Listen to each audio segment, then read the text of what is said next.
Hi, everyone. Welcome to the VIFF Podcast. This is your chance to get the inside track from the people behind the films you love and the films you're about to discover. This podcast was recorded on the unceded territories of the Musqueam, Squamish, and Tsleil-Waututh First Nations during the 43rd edition of the Vancouver International Film Festival. My name is Casey Wei, and I'm the Short Forum programmer, here today with Jaewoo Kang, our Shorts coordinator, to talk about all things Short Forum.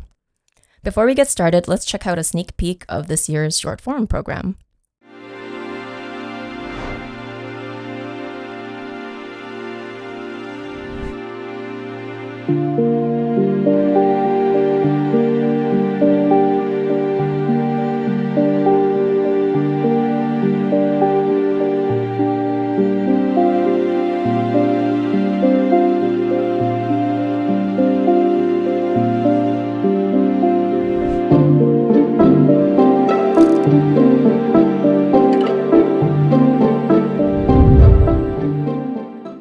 Jaewoo, welcome.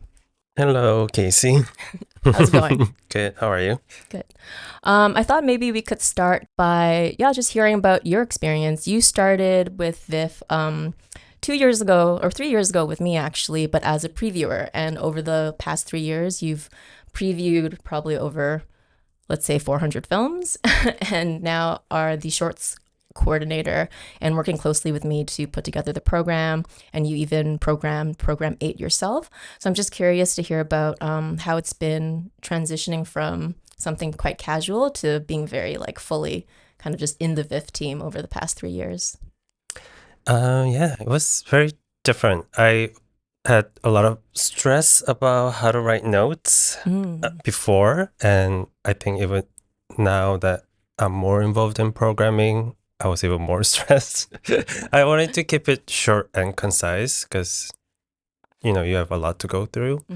And I think because it's Canadian and international combined this year, I think I was really shocked how different it is from movies from different world and different budget, different topics. It was quite eye-opening. Yeah, same for me too. Like the last 2 years, I was doing Canadian shorts, and yes, like Jaewoo said today, this year today, we combined the two programs, and there is a big, the pressure is way. It's like there's more films to consider, but there's less pressure to put Canadian films next to international films, I find, than to put Canadian films next to each other for some weird reason. And I love what you said about the notes, because that's something I really love as the programmer, to read the notes by the previewers, because in a few short sentences I get just a very honest and immediate reaction to a short film that I haven't seen yet, and that really it really helps me kind of get a sense of what I should kind of be aware of when I'm also previewing it myself. And I don't watch every single short film, but because there's 3,000 submissions, it's just humanly impossible to do so over the course of 4 months. But so out of the 3,000 submissions this year, I watched 1,000, so nobody can say I'm slacking too hard. But that's insane. But the 1,000 out of the 1,000, we have 30 previewers working. I'm working with a team of 30 people, and I read everyone's notes, so it's really kind of that's a foundation upon which I can kind of make the decisions from the very beginning. So it's really important for me that the notes are like you say, concise and to the point, and just honest. Yeah, I try to write it knowing that it's you who's gonna read the notes. I try to be funny. But now that I'm programmer and get a little bit of sneak peek of how the database work, I saw other people's notes, and it was a lot more detailed and very professional. Yeah. So I tried to be more professional this year. Yeah. It's nice to get the occasional sassy comment, though, because that's just we're humans with human emotions and reactions. I'm curious, for you, what were the kind of recurring themes you saw this year? I think there was, because it's short film, maybe there was a lot of immediate reaction to what's happening. Compared to feature where it takes much Yeah, longer. So um, I got a sense of like what people are feeling around the world. There was a lot of devastating films. It was hard to process. And also watching, really devastating film and comedy right after, to trying to balance out like levity and being responsive. It was emotional journey. Mm-hmm. And Yeah. you see like the topic is really important, but the filmmaking is not interesting, or like the balance between telling the story and film as art form. It was hard to make that judgment call. Yeah, I know what you mean. There's like, because like in our I don't know if this is like TMI, but like in our kind of previewing process, we rank the shorts, all films actually, on like kind of a scale of 1 to 10, and like films that get like a 6 or higher, like the programmer like I definitely watch. And there's a lot of films that are made super, and it's 3,000 submissions, so there's a lot of films in that are at least a 6 out of 10. And but that's not even saying a lot, because those films are really really good. They're well made, well produced, well acted, well directed. Like there's nothing technical to kind of like pick out as an easy, like, oh, this is not appropriate for the festival. And the stories, there's like a few stories I remember like that kind of recurred, like kind of like difficult immigration status stories, where like it's a young person kind of trying to help like someone who's an illegal immigrant or a refugee. And those stories are like really heartening and like sobering, and like important to tell. But sometimes it's like when you're programming for a festival with only like we have 69 films out of the 3,000 that were submitted. Like Yeah. there needs to be something extra than just like a really like meat and potatoes solid story. Mm-hmm. And that's when I think, yeah, it's like how do we make those kind of decisions, and how do we kind of balance, like you said, the levity and the darkness with like everything that's going on in the world. And that's kind of, I think, where the art of programming happens, which is kind of like the fun part of it. Because watching like 1,000 films isn't like actually fun, No. but like the actual selection of it and placing them next to each other is where I think it's why I think I keep doing it. Yeah. And it was interesting to think about it in the frame of film festival, not like films that we like. It's like film festival audience, what will be meaningful for the audience to watch. Yeah, that was interesting to think about. Yeah, I've learned over the last 3 years of doing this, like it's important to, like, there's some really really good films that the previewers ranked really high, but they're just like so dark and so just like depressing that, like, Mm-hmm. afterwards I need to just like take a break or something like that, and just kind of like, I don't know, just like try to like, I don't know, like cleanse myself of all the just like the horrors of the world. Yeah. And then those films are like, they're super well made and super important, and the shock of watching it is like really intense. But then I'm like, I don't know how I feel about programming this film, because if it affected me this much, and I watch like so many shorts, I'm pretty Yeah. like dead inside to Yeah. like these sort of like emotional reactions most of the time. Like out of like the 3 years of previewing films, I think I've shed like tears like 3 times for 3 different films. And they're like it's super surprising when that happens. But just like, yeah, just the sort of kind of responsibility as a programmer to kind of take into consideration what you're putting the audience through, like, Yeah. is also like a real thing. Like I can't just, even though a film is like really powerful, emotionally effective, and totally like maybe like an accurate representation of the gruesome things that happen in the world, I still need to feel that, okay, like audiences are gonna watch this film in a package and then leave feeling like they want to stay engaged or something. That's like super important. Yeah. Yeah. Totally. I'm like, oh, which films am I thinking of? We don't have to. They're not in the program. Yeah, I know. Okay, there's a few films I think we can also get like kind of specific. Like Like, I guess this is more kind of like a knee-jerk reaction kind of question, but what's your top film from the program? The first one that comes to mind, the one that like affected you the most. I think talking to you early on, what changed me the most was Strawberry Shortcake. That one was so beautiful, so weird, so deranged.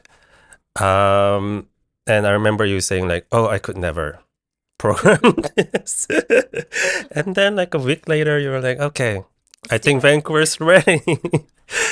And I had a bunch of films that I was like, "Okay, knowing I don't know if this will be appropriate for the festival," but then I was like, "Okay." So films like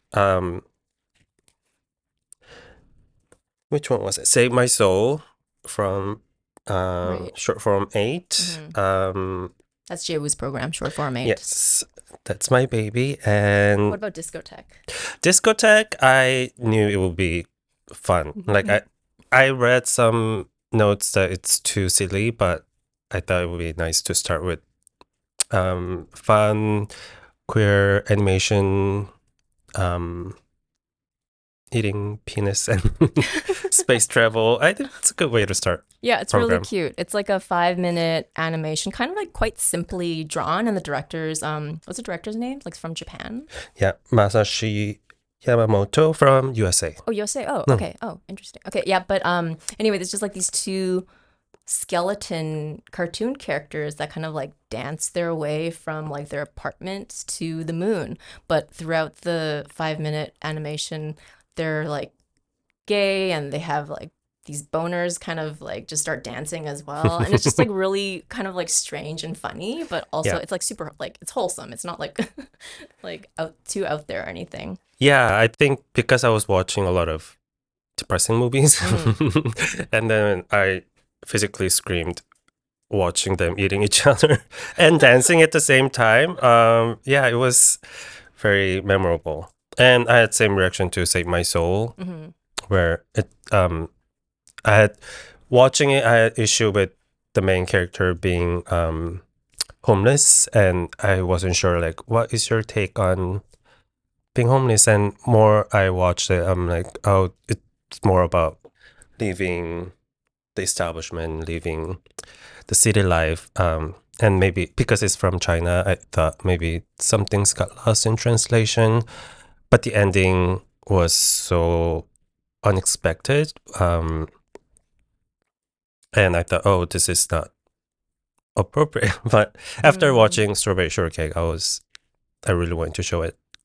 Yeah, Strawberry Shortcake was an interesting one. Directed by Deborah Devon Chong from USA/Taiwan, right? It's a co-production, and I'm just gonna read the program note for it because I think it just very succinctly describes what it is. So in Strawberry Shortcake, a teenage girl falls into a Freudian fantasy with her mother, and it's super well shot. Very, very gorgeous, like set costumes, actors, everything, and it's based. And I'm like watching it at first. I'm like, okay, so like, yeah, there's this teenage girl. Her mom's making her breakfast. It's her birthday. There's a strawberry shortcake for breakfast, and then suddenly things get too like smiley, and I'm like, what's going on? And it's like, oh my god, she's flirting with her mom, and then it just gets worse. So much worse. And then it's like it cuts to like this crazy like you don't know if it's imagined or if it happened last night, and she's like the teenage girl's like in like her lingerie and the mom's there, and there's like a cake foot like 9.5 weeks kind of like food scene. And I'm just like, oh my god. And then afterwards it gets even crazier because like it's like cut to the next morning and actually the house is completely in disarray.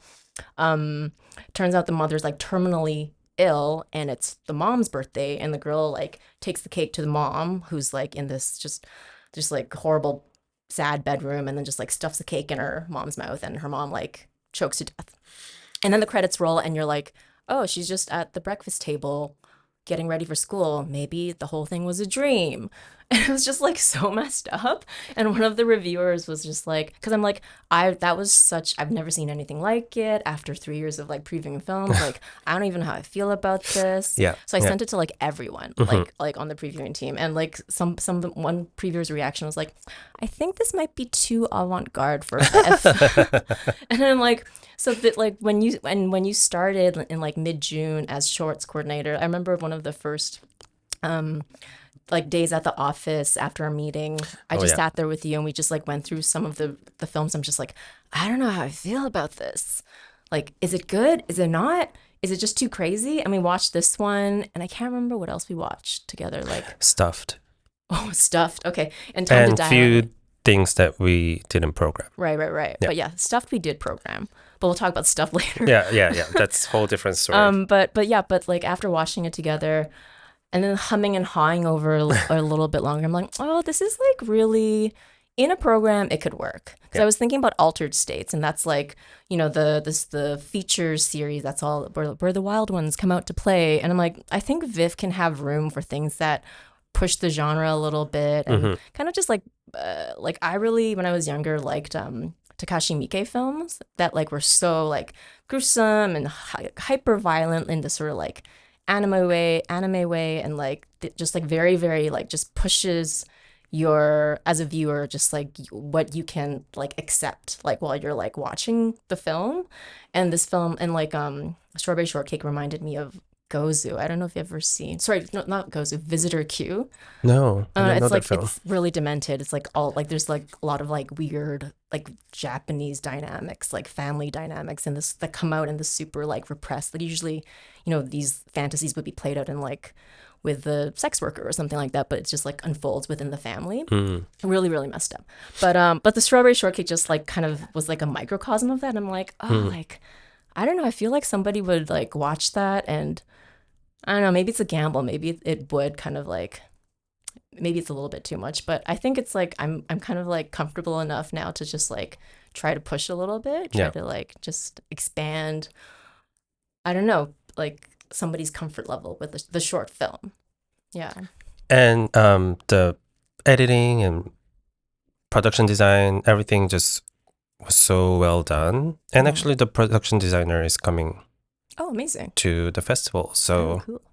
we should ask some questions. There's the house that they live in is so beautiful, but at some point it turns into like hoarder's house. Yeah. Or the production design in that scene where like the breads are moldy and things are falling apart and then goes back to pristine. The production design was also so good, and the costume. Yeah.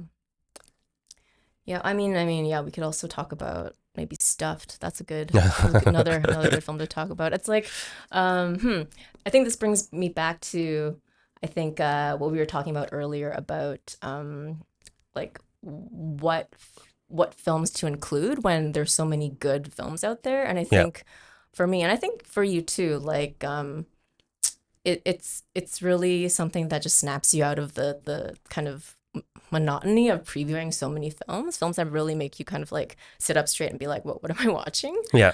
And then like from there on, it's kind of like, oh, is this really good, or is this just too much and too deranged? Yeah. And Stuffed was an interesting one because I didn't watch it at first. I like sent it to two different previewers, and it's this animation from France.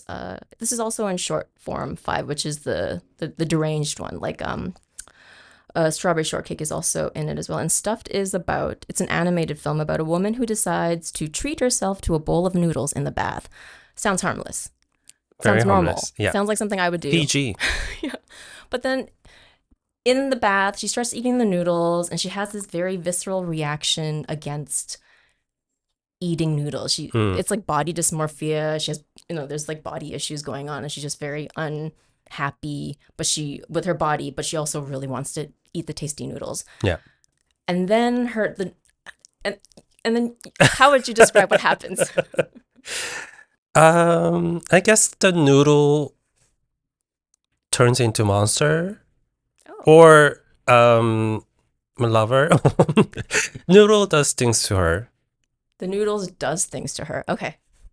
As an inanimate object. It doesn't feel like the noodle is entity, but yeah. Oh, that's an interesting interpretation. Okay. Oh, because like for me, I'm just like the noodles. She starts eating the noodles. She stops eating the noodles, and then when she gets out of the bath, she just realizes the noodles are coming out of her vagina.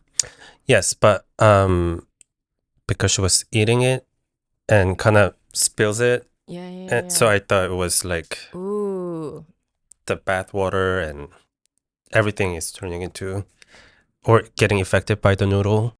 that's an interesting interpretation because it reminds me of like Polanski's Repulsion, where like Catherine Deneuve's trapped in her apartment, and then the hands start coming out of the walls because everything's a threat to her being and her sexuality, and it's like the noodles are like doing the same thing. Right, right. And then like she kind of it ends in this really beautiful way where the character just dissolves. The bath keeps filling and to the point where like she's completely submerged in this liquid and the apartment just like kind of fades away and she's just like Yeah. swimming in The this. animation turns into completely different style.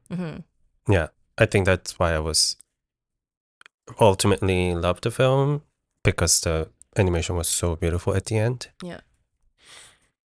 It's hard to do body dysmorphia story now. I think it's quite challenging topic, and if you do like, oh, I love my body, at the end it turns into like really patronizing message. But I like that it was more open-ended. Yeah, really just kind of like left it open, which was like why it was such a good film to kind of start with for the program. Yeah, so those are two deranged films we liked. There's more deranged. There's Can I more be deranged films. more biased and plug two Korean films? Oh, please. Yeah, yeah. Those two are my favorite. Well, top 5. Which one should I start with? I want to start with Getty on the Dance Floor. Yes. Who made by Hyun Han from Korea. And I saw it after you finished programming, and I was trying to watch all the films that you chose that I haven't watched. And I was speechless. I think I'm curious how non-Korean audience will react to it, because it was very interesting comment on Korean patriarchy. It reminded me of Peppermint Candy, another Korean film. I'm blanking on the director's name. Yeah. But weirdly homoerotic too. The premise is this middle-aged man visiting his father who has dementia or Alzheimer, and he wants to go to the bathhouse, which is very like, everybody does it on Sunday with your father. That's a thing, especially in the 90s. But his father, because of his dementia, needs to be accompanied by the assistant, and 3 of them have weird homoerotic but also family wholesome bath time together. It was the visually it was crazy. It was like yellow sepia tone, and ends up with multiple different images of archetypes of Korean patriarchy throughout the different period, and all 3 generation of men reacts differently. And I rarely see Korean film tackle patriarchy in a way that's interesting and not like just like moralistic or something, right? Yeah. So I was very interested in what the filmmaker does. I read some of his interviews, and apparently he's working on trilogy with bathhouse themed. So, and also he's visiting the festival. So amazing. I'm really curious to know more about the film. Yeah, that one was a difficult one to slot in. I'm really glad I did because of its length. It's like 27 Yeah, minutes. it's long. It's a long one. And for like yeah, just to from a programming perspective, it's really difficult to put in any film longer than it the like the difference in numbers like from like 20 minutes to 22 minutes seems like it shouldn't matter, but like every single minute after the 20-minute mark is just like ooh, like the longer it gets, the more, even if it's a great film, the more like overpowering it is to all the other films it's playing against. So I think that might be, I think there's one other film that's like 27, 28 minutes, but yeah, and it's like I really want to make room for longer films, but just because of the nature of the program, it's very difficult to include anything. I think like 28 minutes has been my like limit, and there has been like a 36-minute film from China that I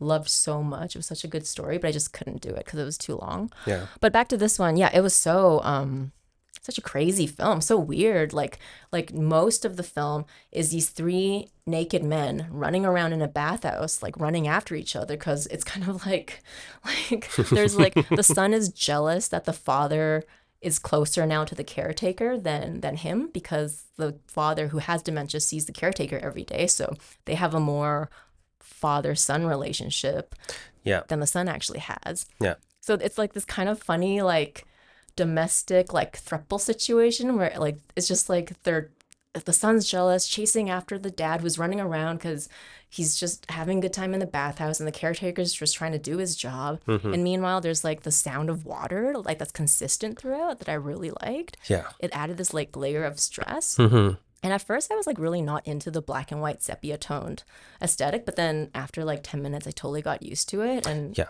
it was just like part of the film. Yeah, it was so funny. I want to go to that bathhouse. That It had specific one. layers. Yeah. It had multi-stories, Oh yeah. set decks, rooms.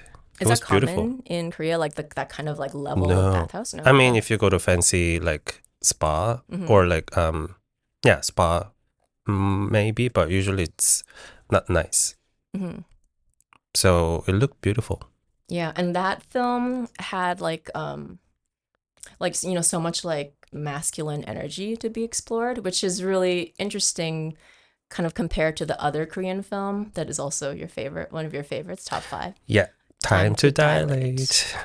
And Time to Dilate has super ferocious feminine energy. Very. I was so excited to watch something from like I don't know about like trans scene in Korea, but I only see like from YouTube or media, so it's very specific type of trans culture that gets shown outside, and I feel like this was queer alt trans culture that I've been wanting to see. And like trans masculinity is also, even I think everywhere it's slowly opening up. Yeah, but how would you describe the It's a hard one to story? describe because it's kind of very non-linear in a way. Yeah. And it starts off with this couple, two lovers, Myung-ki and Do, and they're in bed together, about to get intimate, but Myung-ki's been keeping a secret, which we find out later, which is that they have a condition. I forget what the abbreviation stands for. It's like MKVH or something. It's like a condition where you don't have a uterus or you don't have a vagina, and it's like a real thing.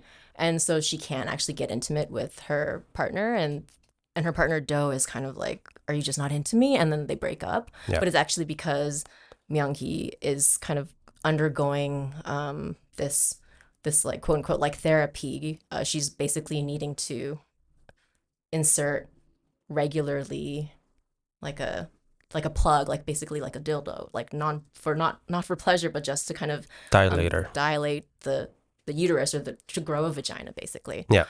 So she's and she doesn't want to tell Do that because I don't know, it's like it's too personal or something like that. So they break up, and then Do like is seeing this guy, and it's another kind of like throuple situation, love triangle situation, and things get really weird and violent, and also very like you described it in your program, your review of the film, like ecofeminism or something.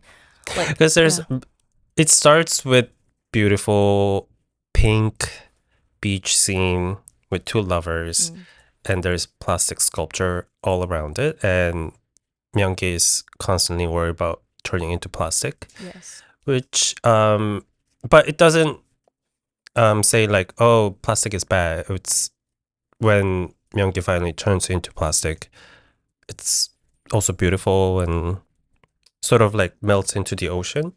At least I thought like it's not moral judgment on plastic, which I kind of liked. And in relation to transitioning and gender identity, I thought that was kind of poetic way to end the film. Yeah, like that's what I really liked about this year's films, like just like on a whole. Like I feel like over the past few years, just the themes that we're all sort of grappling with in like existence, like climate disaster, AI, queerness and transness, and like difference in our communities, in our lives. The stories are becoming more, I think, interesting. Like they're not just about here's a presentation of this trans couple like having a fight, and you know, it's more, way more like embodied and just kind of like these issues have become more, I think, baked into just like our experience of the world, and then therefore we don't have to kind of present them so much, because I think everyone's kind of on the same page with like how we're thinking about the same things over and over again, but then like to represent it, it doesn't have to be so like on the nose. And this film definitely like did that. It was so weird and poetic and beautiful, and like it's not like, I mean, climate change is obviously bad. We know plastics are just like, there's microplastics in everything, but the film doesn't really kind of have to point fingers, because pointing fingers doesn't really do anything at this point.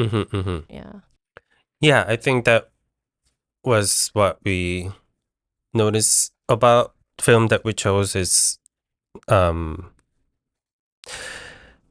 offering something after like, okay, here's a problem, but here's what I can offer. I think all the film that, at least in the program, sort of did that in a way that's interesting and kind of gave me a little bit of answer for like how do we pick films from 3,000 selections. There'll be more next year. But yeah, also I feel like we mainly talked about films from Asia or Asian filmmakers, and all of them had very sexual undertone, which I thought was interesting.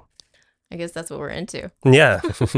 I mean, it's a total, as I've been describing it, like a total world mosh. There's films from 29 countries, I believe. And just these ones we spoke about so far. I mean, we spoke about stuff that was from France. But there's like, maybe like some other films we can talk about. Like I really, like I try to be mindful of like, you know, what's happening in the world too, and kind of represent kind of, you know, not to say that I want the programs to have a political edge or a political message or anything like that, but to show what's kind of, like you said, how through the short form, filmmakers can be more responsive and kind of film kind of with a relationship to what's happening in the world, like as it's happening. And there's a couple of films like Palestine Islands by Noor Ben Salem. Yeah, Noor Ben Salem and Julian Mentonto, and that is in short form 6. It's the last film in short form 6, and there were maybe a handful, like 2 or 3 shorts from Palestine, like just kind of set in the near present, and this one was like just really, really sweet and beautiful. Yeah. And it's about these kids who like these like preteen teenagers who live at Balata camp in the northern West Bank, and it's a refugee camp. And they're still kids. They're just having fun. They're playing soccer. They have crushes on each other. And the main character, her grandpa's kind of ailing and getting sicker, and she wants to and he's blind, and she wants to just kind of do this nice thing for him, which is to trick him into thinking that Palestine has been freed and that they're going to go to the water. But like, so she gets a boy she kind of has a crush on, to like, because he has a deeper voice, because he's kind of gone through puberty, to record like a radio message to announce that Palestine has been freed, like as a sovereign state now. And then like her and her friends kind of drive her grandpa to like a water park, where he steps into the water and kind of imagines that like that's the reality. And it's just like very beautiful and poetic, and just such a, I don't know, it was just such a nice film. Yeah, when at the end, when grandpa realized that he's been tricked, and the facial expression of his performance, of being like, oh, so touched by his granddaughter doing all this for him, but also like, well, that was all lie, and I can't go back to my hometown. That was only film that I really cried. It was because it was so simple and like universal story. It was even more touching because it kind of engage with you emotionally. Yeah, like a kid wanting to do something nice for their grandparent. Yeah. And getting her friends involved too. Yeah, it was so cute. Yeah, it was really nice. And in that program too, Short Form 6, like I think neither of us program things like very like staunchly thematically or anything, but this one, I think throughout it had the kind of this concept of like home stronger than the other programs. Like, what is it? How do you make it when it's taken from you, or just like the normative understandings and kind of just the building blocks of a home when they don't exist. How do you like find it? And yeah, that's obviously like really present in Palestine Islands. And another film in that program, Explosions Near the Museum, it's really dry. It's like a very dry documentary where the camera just kind of slowly makes its way through like tracking shots of a looted museum, and you don't know where it is at first, but it's in the Ukraine. It's the Kherson Museum of Local Lore. It's like in southern Ukraine. It's like it had the largest collection of antiquities, and it was completely looted by like Russian occupational forces in 2022. And the filmmakers Roman Kimi and Yarma Malaskichuk from Ukraine just went into the museum with their camera and just kind of, just captured all these empty rooms, empty plinths. You can see on the walls kind of like the outline of where the item was. And I love that kind of filmmaking. And when it's like kind of put against, shown against like narrative films, because it's so like sobering. It's like something that's like, it's really happened, and it looks like something that happened many, many years ago. Right. Like this museum looks like it was from World War II or something like that. Just the way it's like, I don't think that about like our modern world. Like museums don't get ransacked like that, but they do. And it's like, sometimes you don't even need a story to show something like super like powerfully and effectively. And that film did it so well, I thought. Was it shot on 16 mil? Oh, I don't know. I don't think so. Okay. I mean, I think it was digital. I could be totally wrong. Okay. I don't think I've seen that one. Okay. So you haven't seen all the films? No. There's quite a few I haven't seen yet. So I'm excited. Yeah. Well, anything else you'd like to chat about your experience this year? Why is that so funny? I part of other side of my job is to connect with the filmmaker, and it was so sweet to talk to each and every one of them. And for a lot of them, it's their like first film, first time going to festival, and like it was so nice to like hold their hand and like, this is how you make invoice, and this is what happens when you come to festival.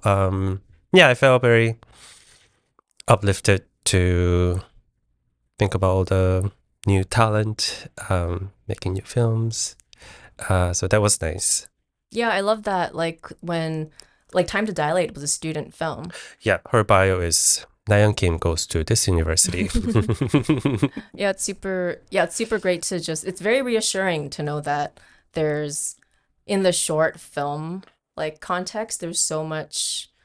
I mean, I know, like, not just to say there's so much talent in short filmmaking, but no, it's just like this emergent kind of like new, the fresh kind of way of like approaching story or approaching characters, and it's constantly evolving, constantly changing, and it's very just heartening and inspiring to see something new when I just feel like, you know, I'm jaded from seeing too much. Yeah, totally. Yeah. And some of them are like clearly not interested in doing like industry film, which is great, which we love. Yeah. Art form. You have been listening to the VIFF Podcast. Thanks to our community broadcast partner, Tell Us Story Hive, for their support. If you've enjoyed the show, please rate and review the podcast and hit subscribe for more conversations like this one. Visit VIFF.org to learn more about the Vancouver International Film Festival and to see what's on at the VIFF Center year-round. Thanks.